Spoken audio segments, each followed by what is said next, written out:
Katarat jengok kai negas ngi kala Pynlong ke Adventure Tourism Conclave ke Nyngkong State Convention Center. Kesembut Menteri Rangbak ke Jelau Odisha ke Pravati Perida, lambat Menteri Ketenat kam jengok kai ubak poling do, kilawan banyadon bentalang ha ke jingalang, ha ke ni ke jingalang la sakhi ke jingwan ye shim benta jong ki dkhot nagi jela ka than chatai lamingi.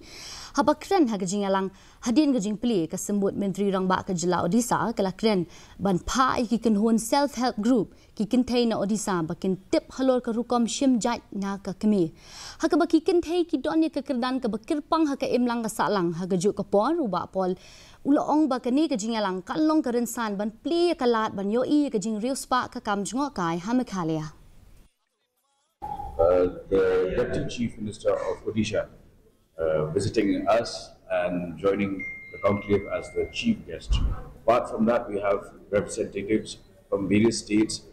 of the northeast, and also UP. Their tourism minister addressed the gathering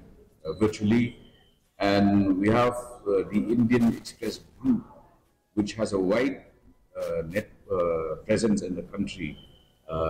as the media partner of the event, and this provides